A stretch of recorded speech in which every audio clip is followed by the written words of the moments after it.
is a very wide race. 1,500 metres. They're off and racing. Blankenburge jumped nicely. Kentucky Love from deep out also broke the gate smartly for Pike, and away well also is Cambist.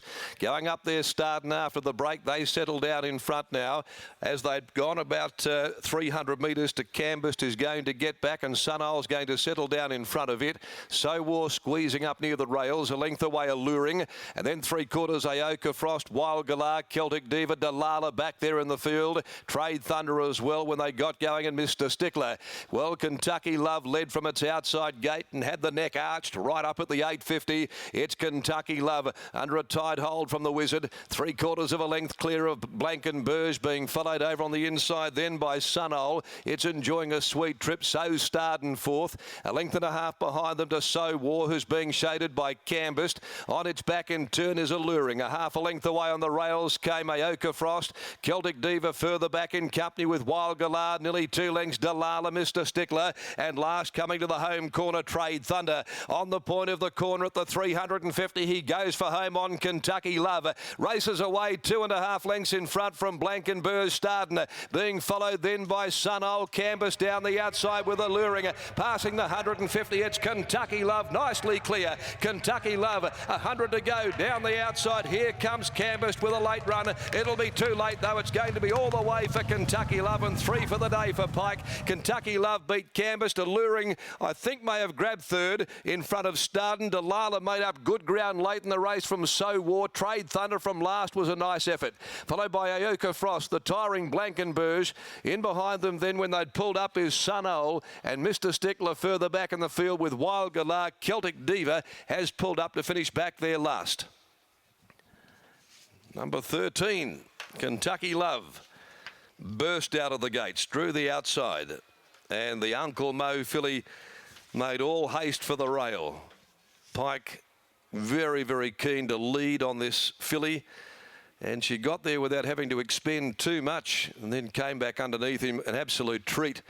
And she'd just arched the neck, cruised, and then sprinted off the corner in brilliant fashion. And so she comes out of a maiden at Pinjarra with a victory there to the metropolitan area, and salutes today for Peter and Greg Walsh.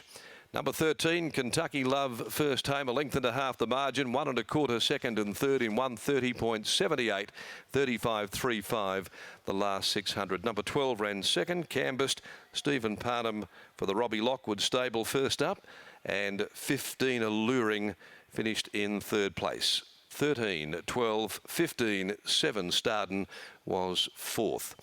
So the list of the numbers there after the final race for the day, and it was always handlebars down from the word go. As soon as the starter hit the button, Pike gave Kentucky Love a kick coming out of the gates, and the filly burned them off to lead quite comfortably, and then set sail for the judge at the top of the home straight.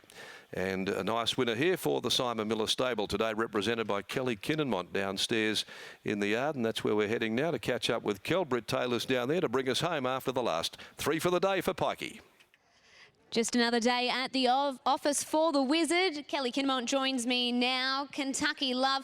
Well, when the barriers come out on a Tuesday and it's drawn that wide, it's not the most ideal thing, but when they're able to jump out as clean as that, it must be comfortable viewing. Yeah, that was good. Probably not where we probably were going to be, but Parky sort of said positive and see what happens.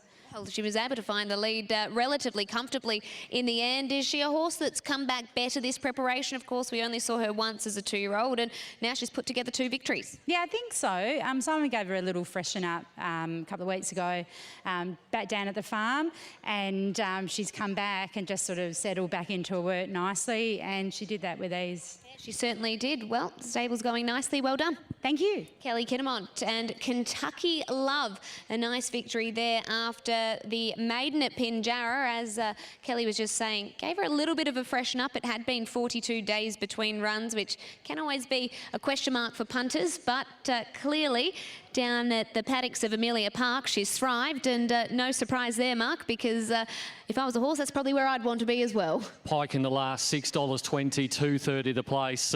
People rejoicing all over Australia, New Zealand, everywhere around the world. $6.20 Pike in the last, can't believe it. I know, and was supported too. I think on our boards here it was about $8.50 into 6, so no surprise when there is money for Pike in the last. But you get an inflated price given the wide draw that Kentucky Love did have to overcome.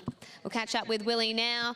Pikey, 3 winners for the day. Nice day at the office, but this one on paper, barrier never looked nice, but she flew the gates. Yeah, that's what I said. She won it out the gates actually, so makes life a lot easier that way. Kelly was saying that you thought you'd be forward, but you weren't sure how easily you'd be able to find the lead. Did it surprise you? Yes, definitely. Didn't really have a plan, but the rough plan was just be positive early. And then when she jumped like that, I was, oh, there's only one decision here. How easily did she come back underneath you?